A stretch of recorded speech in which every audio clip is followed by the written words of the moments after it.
Ron knows stuff here, and my daughter tells me she wants to get a new to her vehicle. Now, she doesn't buy new because she knows she doesn't want to get hit with that depreciation, so used will be perfectly fine.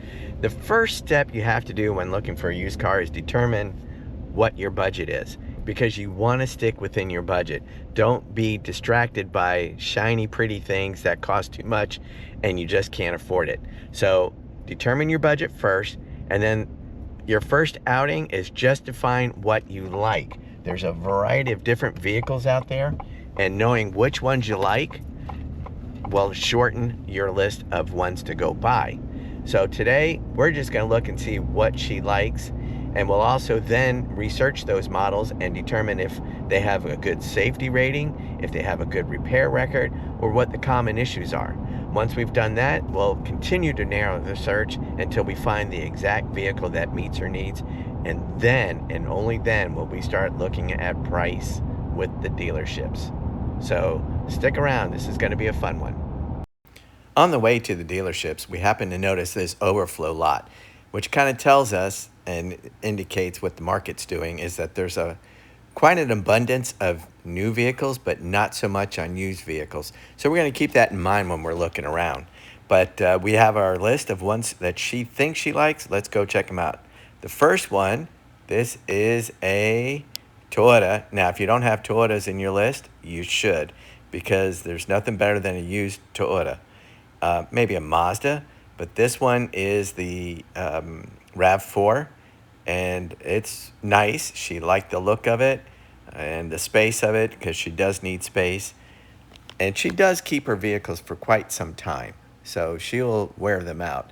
Now this one is this one was the Toyota Corolla Cross, and then this one was a hybrid Toyota RAV4. So we looked around at a lot of these different models and test drove them, sat in them, and tried to find what was the most comfortable. Not really paying attention to price, but more really looking for what she liked. Then once we find out what she likes, then we'll see what she can actually afford. Now this is the Toyota Corolla Cross. This is a brand new one. This was parked in an area that the salesman said they are ready to mark down. Now, you and I both know that this being a 2026, they're not really ready to mark anything down. But I will tell you that when she drove this, this was the most comfortable. She didn't fiddle with the seat at all. She just got in and started driving it and really liked it. Now, that is a used RAV4, and she liked it, but found that the other one was more comfortable. This, we decided to go to the Hyundai lot, because if you buy a new Hyundai, you're okay, because if you do regular maintenance on Hyundais, they do last a long time. But this had, this is a Hyundai Venue. She loved the look of it, the size of it, but it had a 1.6, so just not enough power in it. But it is good looking, don't you think? For maybe city driving, this would be okay, but it's just not enough power in it. So knowing that, I decided to take her over to the Kia. Now this is the Kia Seltos, and it is built on the Kia Soul chassis, and this has the 2-liter in it. So it's not that heavy of a vehicle, and that 2-liter is plenty punchy enough to help it really run. And she got in this and liked it. So then all we had to do is figure out, you know, would a 2026 work? Will a 2025 leftover work? And what will get us the best price? So once we did that and she settled on the Seltos, here's the one that she actually got. It's a beautiful blue with, and this is an EX, by the way, simulated leather, which means it's vinyl, with cloth inlays, heated seats, sunroof, all the things that she really wanted, this vehicle had. And it's a 2025, so that means it's a leftover. So let's get down to the deal and tell you exactly what we did. Ron knows stuff here. Mrs. Ron knows stuff right there. Hi. And Coco's right over here. She's so sweet. Yes, we took her for a walk. She's tuckered out. Speaking of going for a walk, as you saw, we walked a lot of dealerships, looked at a lot of vehicles. And the Kia Seltos is the one we went after. There are a lot of new cars out there, and not so many used cars. So they're really willing to deal more on the new car inventory than the used car inventory. At least that's what we discovered. So this 2025 Kia Seltos, the 2026s are out now. So the last week of September is usually the best week to buy if you can't wait until the last week of the calendar year, because the new year switchover has occurred. So they have some 25s and some 26s in stock, and they want to get the 25s out, and the incentives are usually better. For example, on the 2025 Kia Seltos that we decided to look at, the 2026s are out, but the incentives from the manufacturer and the dealerships aren't there, at least not as well as they are on the 2025s. So on the 2025, for example, there was $2,000 worth of rebates, whereas on the 2026, only $1,000. Hey, every dollar counts, right? And the dealer markdowns were $3,000. That's really good. That's really good. So we had a total of $5,000 off of this $28,575 car. Now, of course, you have to count. There are some dealer add-ons that they throw on there, and this one actually didn't have many. It had the paint protection, whoopee. It had the mud guards, and it had window tinting. Yep. So, the window tinting and the mud guards, mud flaps. The window tinting is a must. Yeah. Doesn't mean you have to get it through the dealer, but it was already done. Right. And the price that they charged for the window tinting really wasn't off so much from what you'd have to pay locally. And they did a really nice job on it. So, and of course there's dealer fees and all that. But the target is always to get at least 10% off MSRP. And we did that. Really, we got about, with sales tax, trade-in, and everything, we got almost 33% off. That's fantastic. Yeah. So we did have a trade-in, and it's a 2017 that you're trading in, and it's about 80,000 miles on it, and it's a Dodge. And nothing against the fine folks who own Dodges, but in my experiences, when your Dodge hits about 80,000 miles, things are going to start going wrong, and rapidly. You're going to need some work. You're going to need some work, and lots of work, and expensive work, and just weird things.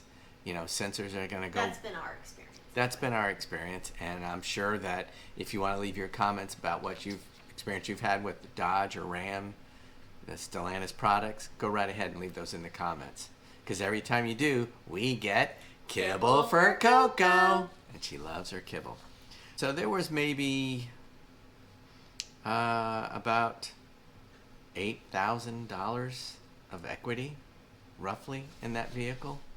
So, we still walked out the door 32.47% off MSRP, and that's with tax, tag, title, everything. And the tag, they renewed for a whole year extra. Mm-hmm. So I will tell you that an expense she would have had anyway. Right. I suspect she's going to get a check in the mail, because when they do this, they give worst case scenario. And then they refund usually you. Off a little bit and Right. refund a little bit. When we bought our Ford F-150, I think we got a check for like $147 or something like that. It was a couple of $100 right in there. So what I liked about this dealership is we drove 2 hours to get there, and but all the local dealerships around us wouldn't give me a price over the phone. And I said, look, this is the price. We went in and got a price. But it was a different model. It was a step down. Sure. So what we did was, as I mentioned in the video, the first thing you got to do is drive around and look at vehicles. And we spent a few days looking at it. And then in preparation of the end of the month, I started calling around and asking dealerships, what price can you give me on this vehicle? Here's one that I have. I'm trying to get a better price. What can you do for me? We're serious buyers. We're going to come down and buy it as soon as you give me a good price. And, well, why don't you come in and see us? And I told them, I don't want to waste my time or your time. We're serious buyers. This is a bona fide offer I've gotten. I want a better price. This dealership was the only one that said, I can beat the price by $100, and they actually beat it by $600. But I can beat the price by $100 and bump you up from a LX to an EX. So instead of having just plain old seats, we now have leather or pleather with cloth inlays that are heated and are electric. So the seats go, up and down, backwards and forwards, all electronically. And you may think, okay, you're in Florida, you don't need heated seats.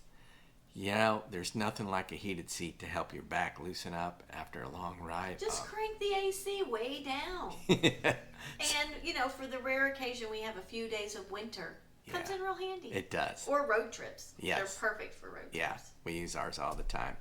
Not only did it have the upgraded seats, it had an upgraded interior, and it also had an upgraded stereo. It had the upgraded dash, and it had the upgraded sunroof. Or it had a sunroof.